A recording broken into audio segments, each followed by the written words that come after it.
एक 10% शक्यता नेहमीच असते, फक्त हत्तीच्याच बाबतीत नाही, माणसांच्या बाबतीतसुद्धा ती एक शक्यता असते की तो पिसळू शकतो किंवा नियंत्रण हरवू शकतो. त्यावेळेला त्याच्यावर ठेवायला लागतो तो अंकुश. आता तुमच्यापैकी काही जणांकडनं लगेच असं जजमेंटल माइंड जे असतं ना आपलं, ते लगेच रिॲक्शन, स्वाभाविक आहे, मी वैभव कुलकर्णी आहे ना. तर प्लीज हा थॉट थोडासा बाजूला ठेवा, जजमेंटल होऊ नका. तुकाराम महाराजांना त्रास देणाऱ्या लोकांना आपण ब्राह्मण म्हणतो, तुकाराम महाराजांना ब्राह्मण म्हणत नाही, जे खरं त्या अर्थानं ब्राह्मण होते, ब्रह्म जाणणारे होते. संत ज्ञानेश्वरांना आपण ब्राह्मण मानत नाही, ज्ञानेश्वर माऊलींना त्रास देणाऱ्या ब्राह्मणांना आपण ब्राह्मण मानतो. नमस्कार मंडळी, मी वैभव कुलकर्णी, आपण बघत आहात स्वनिर्मिती. मंडळी, आजचा विषय तसा खूप महत्त्वाचा पण सेन्सिटिव्ह, नाजूक असा समजला जाणारा विषय आहे. कदाचित तो मी बोलतो आहे म्हणून नाजूक असेल आणि दुसरं कोणी बोलत असतं तर तेवढा नाजूक नसता, माहीत नाही, पण आज मला वाटतं बोलावंसं तर मी बोलतो आहे. विषय तसा पॉलिटिक्सशी संबंधित नाही आहे, राजकारणाशी संबंधित नाही आहे, पण सुरुवात मी राजकीय उदाहरणावरूनच करतो आहे. जसं की आपल्याकडं सत्ताधारी पक्ष असतो, म्हणजे ज्याला बहुमताने लोकांनी निवडून दिले, तो सत्तेत बसतो. आता तुम्ही फक्त आत्ताचे सरकार आणि याचा विचार करू नका, नेहमीचा विचार करा. आपल्याला अशी लोकशाही पद्धत आहे की ज्याला बहुमत मिळतो तो सत्तेत बसतो आणि ज्याला बहुमत नाही मिळत तो विरोधी पक्षात असतो. विरोधी पक्षाचं काम असतं सत्ताधारी पक्षावर अंकुश ठेवणं. सत्ताधारी पक्षावर अंकुश ठेवणं, अंकुश हा शब्द वापरला गेला आहे.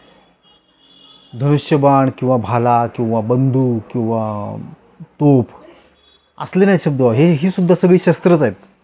अंकुश हे सुद्धा शस्त्रच आहे. अंकुश हा शब्द वापरला गेला आहे, तो लक्षात ठेवा.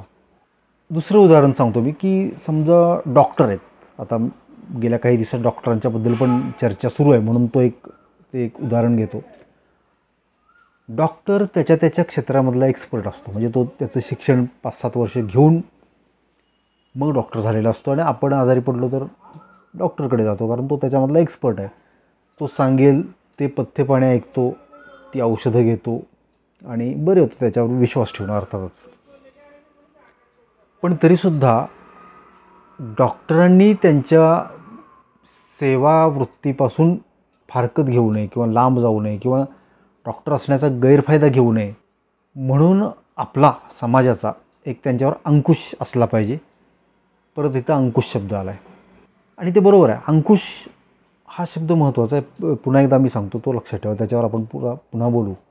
अंकुश हा शब्द कुठून आला तर लव अंकुशमधला अंकुश नाही आहे. हा हत्तीला नियंत्रित करणारा जो माहूत असतो, त्या माहूताच्या हातात जे शस्त्र असतं त्याला अंकुश म्हणतात.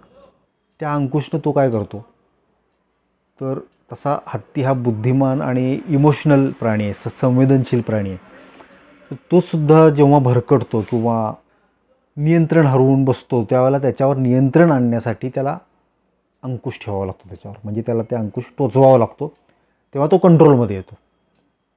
अंकुश हा हत्तीला नियंत्रित करण्यासाठी आहे. हत्तीला नियंत्रित करावं लागतं, ह्याचा अर्थ हत्ती हा प्राणी हिंस्र आहे किंवा पिसाळलेलाच असतो असा त्याचा अर्थ नाही. तो चांगलाच प्राणी आहे, शांतच प्राणी आहे, पण एक 10% शक्यता नेहमीच असते, फक्त हत्तीच्याच बाबतीत नाही, माणसांच्या बाबतीतसुद्धा ती एक शक्यता असते की तो पिसळू शकतो किंवा नियंत्रण हरवू शकतो. त्यावेळेला त्याच्यावर ठेवायला लागतो तो अंकुश. अंकुश हा नियंत्रण ठेवण्यासाठी असतो, शिकार करण्यासाठी नसतो.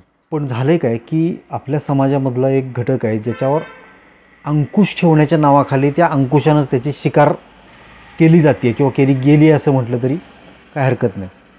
पण हा घटक महत्त्वाचा आहे, म्हणजे समाजाला पुढं घेऊन जाण्यासाठी. कदाचित तो नसल्यामुळं काही फार फरक पडत नसेल, पण तो तात्पुरता. लाँग टर्म विचार केला तर खूप फरक पडतो असा तो महत्त्वाचा घटक आहे. कदाचित आपल्याला काही वर्षानंतर, 100-1 वर्षानंतर कळेल की अरे हा घटक कुठं गायब झाला, त्याच्यामुळं जे आता नुकसान झालं आहे त्याचं काय करायचं. पण त्यावेळेला खूप उशीर झालेला असेल आणि म्हणून मला आज ह्या विषयावर बोलावंसं वाटलं.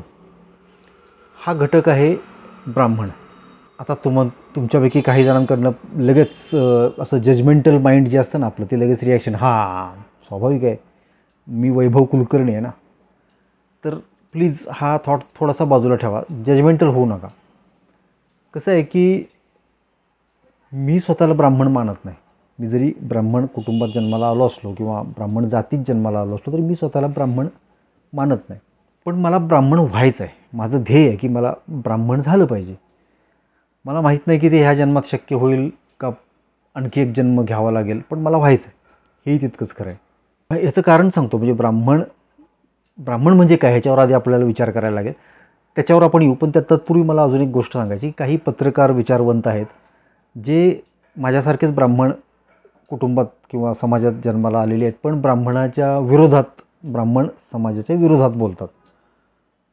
त्याबद्दल म्हणजे त्यांना तटस्थतेचं प्रशस्तीपत्रक मिळतं, कौतुक मिळतं आणि ह्या कौतुकाचं त्यांना व्यसन लागतं.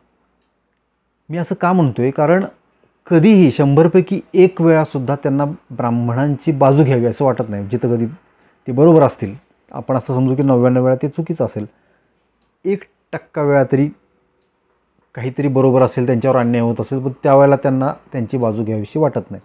कारण मग ते प्रशस्तीपत्रकं काढून घेतली जातील. माझ्या बाबतीत मला हे कौतुक आणि प्रशस्तीपत्र मिळणार नाही याची मला जाणीव आहे आणि मला ते नको आहे. आज मी कदाचित त्यांच्या बाजूने बोलण्यासाठी बसलो, उद्या मी विरोधातसुद्धा बोलू शकेन. मला एखादी गोष्ट खटकली तर किंवा बोलावीशी वाटली तर. प्रत्येक वेळेला मला ती बोलावीशी वाटेलच आणि मी ती बोलीनच ह्याच्याबद्दलसुद्धा मी कुणाचा दबाव घेत नाही, घेणार पण नाही. आता ब्राह्मण म्हणजे काय ते जाणून घेऊया. ब्राह्मण ह्या शब्दाचा मूळ अर्थ काय आहे की ब्रह्म जाणणारा. ब्रह्म म्हणजे युनिवर्स, विश्व जाणतो, म्हणजे ज्याच्यामध्ये विश्वबंधुत्वाची भावना आहे किंवा वसुधैव कुटुंबकम ही भावना ज्याच्यामध्ये आहे तो ब्राह्मण. म्हणजे जास्ती करून संत महात्मे असतात ते असे असतात, त्यांना आपण ब्राह्मण सहज म्हणू शकतो. हो, ब्राह्मण म्हणजे काय तर परमेश्वरानं निर्माण केलेल्या सृष्टीचा तो आदर करतो. परमेश्वरानं निर्माण केलेल्या सूक्ष्म गोष्टींचा सुद्धा, जीवांचा, सजीव निर्जीव दोन्ही गोष्टींचा तो आदर करतो. परमेश्वराच्या सगळ्या खेळांचा तो आदर करतो. छोट्या मोठ्या मुवमेंट्सचा तो आदर करतो. त्याला कळतात, त्याच्या मागची कारणं त्याला कळू शकतात. थोडक्यात त्याला आत्मसाक्षात्कार झालेला असतो. त्याला आपण ब्राह्मण म्हणू शकतो. आता ही ब्राह्मण म्हणलं की ही डेफिनेशन लक्षात ठेवा. ब्राह्मण जात, ब्राह्मण कुटुंब हे नका लक्षात ठेवू, ते आउटडेटेड आहे. 12 बलुतेदार ही सिस्टीम आता कालबाह्य झाली आहे ना. असं नाही आहे ना की कुंभारच मडकी बनवतो किंवा लोहाराचेच लोखंडाचे कारखाने आहेत आज रोजी, असं नाही आहे ना. सगळ्यांनी कुणालाही कुठलाही व्यवसाय करण्याचा स्वातंत्र्य आहे ना. त्याच्यामुळे तो जातीवादाची घाण डोक्यातून काढून टाका आणि तो जो रोल आहे ब्राह्मण हा जो रोल आहे त्याच्याविषयी आपण बोलतो, हे लक्षात ठेवा. तर ब्राह्मण म्हणजे ही कॉन्सेप्ट तुम्ही प्रत्येक वेळेला लक्षात ठेवा ज्या वेळेला मी ब्राह्मण असा शब्द वापरेन. आता तुम्ही म्हणाल की समाजाची ज्या पद्धतीने रचना आहे आणि माझी जी अपेक्षा आहे ब्राह्मण कुणाला म्हणायचं, ही खूप अवाजवी वाटत नाही का? तर निश्चितपणे आहे. गावागावात जर अशा आत्मसाक्षात्कारी संत उपलब्ध असले किंवा जन्माला यायला लागले तर मग सत्ययुगच येणार नाही का? मग अशी एवढी अवाजवी अपेक्षा आपल्याला कशी करता येईल? तर नाही करता येणार. पण आपण एवढी अपेक्षा करू शकतो की जे वेदांमध्ये लिहिले, जे संत महात्म्यांनी अनुभूती समृद्ध वाणीतून सांगितलेलं आहे, त्या गोष्टींचा अभ्यास असणं आणि त्याच्या संदर्भाने लोकांना मार्गदर्शन करणे, ज्यांचा त्याचा अभ्यास नाही आहे अशा लोकांना, ही भूमिका तर तो बजावूच शकतो. अर्थात आपण अजूनही विद्यार्थी आहोत याचं भान ठेवून किंवा याचं स्मरण ठेवून, तर ती भूमिका बजावणाऱ्याला आपण ब्राह्मण म्हणू. आता हे काम कुणी केलं पाहिजे? तुम्ही परत कदाचित तुमचं जजमेंटल माइंड म्हणत असेल की हां, हे परत ब्राह्मण म्हणजे स्वतःच्या जातीबद्दलच. नाही, हे काम कुणी केलं पाहिजे? तर कुणीही. जसं कुठलंही काम कुणीही आज करण्याचा अधिकार आहे, तसा ब्राह्मणाच्या भूमिकेतसुद्धा कुणीही जाऊ शकतो. म्हणजे त्या भूमिकेला गरजेचा असणारा अभ्यास, तपश्चर्या, साधना, ह्या सगळ्या गोष्टी करून आपली पण जर ती भावना निर्माण झाली तशी विश्वबंधुत्वाची, प्रत्येक जीवाबद्दल आपल्याला भूतदया निर्माण झाली, करुणा निर्माण झाली, वात्सल्य निर्माण झालं, तर आपण त्याला ब्राह्मण म्हणू शकतो. पण आपलं चुकतं काय की तुकाराम महाराजांना त्रास देणाऱ्या लोकांना आपण ब्राह्मण म्हणतो. तुकाराम महाराजांना ब्राह्मण म्हणत नाही, जे खरं त्या अर्थानं ब्राह्मण होते, ब्रह्म जाणणारे होते. संत ज्ञानेश्वरांना आपण ब्राह्मण मानत नाही. ज्ञानेश्वर माऊलींना त्रास देणाऱ्या ब्राह्मणांना आपण ब्राह्मण मानतो. माऊलींना ब्राह्मण मानत नाही, की ते ब्रह्म जाणणारे होते, जाणत होते. आपलं चुकतं इथं. आपलं चुकतं म्हणजे काय होतं, की ह्या चुकीच्या धारणेमुळं आपलंच नुकसान होतं, आपलं म्हणजे समाजाचं. आपण चुकीच्या ब्राह्मण या कॉन्सेप्टवर फोकस करतो आणि जी बरोबर संकल्पना आहे त्याच्यावरचा फोकस आपला हटतो. म्हणून ते जे ब्राह्मण असणं आहे ते समाजातून गायब होत चाललेलं आहे. म्हणून जे मगाशी मी म्हटलं, की अंकुश ह्या शस्त्रानं आपण त्या हत्तीची हत्या करत चाललो आहोत किंवा केली आहे. गेल्या काही वर्षांपासून आपण ब्राह्मण्य असा एक नवीन शब्द आणला आहे आणि ब्राह्मण्य हा शब्द वापरून म्हणजे एक ढाल करून ब्राह्मण्य या शब्दाची, की ब्राह्मणांना आम्ही काय म्हणत नाही, ब्राह्मण्याबद्दल आम्ही बोलतो आहे असं करून करून ब्राह्मण्य ह्या शब्दाचा सुद्धा जो काही खरा अर्थ असेल त्याची आपण बदनामी केली. राजर्षी शाहू महाराजांनी ब्राह्मणेतर लोकांनासुद्धा पौरोहित्याचा अधिकार मिळावा किंवा हे वैदिक ज्ञान प्राप्त व्हावं, होम हवन वगैरे ह्या गोष्टी धार्मिक कार्य करता यावं, ह्यासाठी तुम्हाला माहिती असेल कदाचित श्री शिवाजी वैदिक विद्यालयाची स्थापना केली होती. पण आपल्याला फक्त माहिती असतं की ब्राह्मणांना शाहू महाराजांनी केलेला विरोध, आपण तेवढंच धरून आपल्याला सोयीस्कर असलेल्याच गोष्टी आपण घेतो ना. पण त्यांनी ही फक्त ब्राह्मणांची मक्तेदारी राहू नये, इतरांनासुद्धा ती गोष्ट करता यावी म्हणून त्यांनी त्या शाळेची स्थापना केली. याचा अर्थ त्यांचा वेदांचा ते आदर करत होते, होम हवन आणि हे सगळ्या ज्या धार्मिक गोष्टी आहेत यांचा ते आदर करत होते असा त्याचा अर्थ आहे, जो आपण अर्थ कधीच काढला नाही किंवा घेतला नाही. अख्खं एक विद्यालय त्याच्यासाठी त्यांनी काढलं होतं, वेदाभ्यास करण्यासाठी ब्राह्मणेतरांना. ठीक आहे, तर मुद्दा असा आहे की छत्रपती शाहू महाराजांनी सुद्धा खऱ्या ब्राह्मण या संकल्पनेला पाठिंबा दिला होता. ब्राह्मण कुटुंबात समाजात जन्माला आलेल्या लोकांचीच ती मक्तेदारी राहू नये यासाठी त्यांनी प्रयत्न केला होता. समाजातली ती भूमिका संपावीच, त्या हत्तीची हत्याच व्हावी अशी त्यांची कुठंच इच्छा नव्हती. ही गोष्ट तुम्ही लक्षात घेतली पाहिजे, आपण सगळ्यांनीच लक्षात घेतली पाहिजे. प्रत्येकाची त्याच्या फील्डमधली एक्सपर्टी असते. बऱ्याचदा आपण लग्न समारंभामध्ये सुद्धा बघतो की फोटोग्राफर्स त्या गुरुजींना सांगतात की गुरुजी असं नाही, असं करा, असा आहे तो विधी. कारण फोटोग्राफरने खूप लग्न अटेंड केलेलं असतात, त्यांना ते बघितलेलं असतं. पण फक्त बघितलेलं असतं, तो त्याच्यातला एक्सपर्ट झालाच असं नाही. आणि ह्याच्या उलटसुद्धा होतं की गुरुजीसुद्धा फोटोग्राफरला सांगतात की हां इकडून फोटो घ्या, हां तिकडे बघा. ह्या गोष्टी होतात कशासाठी? दोघं वेगवेगळे आपल्या क्षेत्रातले एक्सपर्ट आहेत ना, दोघांनी आपापलं काम करा. पण आपण हे करत नाही. आणि लग्नासारखी महत्त्वाची गोष्ट तर खरं तर त्याच्यामध्ये सगळ्यात महत्त्वाचं तो विधी पार पाडणारा जो पुरोहित आहे तोच महत्त्वाचा असला पाहिजे, जर त्याला आपण बोलवत असू तर. फोटोग्राफर हा सेकंडरी असला पाहिजे, म्हणजे जे काही चाललं आहे त्याचे कॅन्डिड मोमेंट्स टिपण्यासाठी फोटोग्राफर असला पाहिजे. पण असं नाही, फोटोग्राफर त्याला पाहिजे तेवढा वेळ घेतो, त्याला पाहिजे तेवढे त्या पद्धतीनं ते विधी करवून घेतो.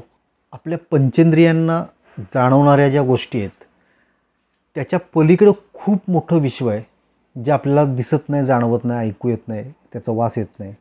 त्यामुळे आपल्याला वाटतं की ते जग नाहीच आहे.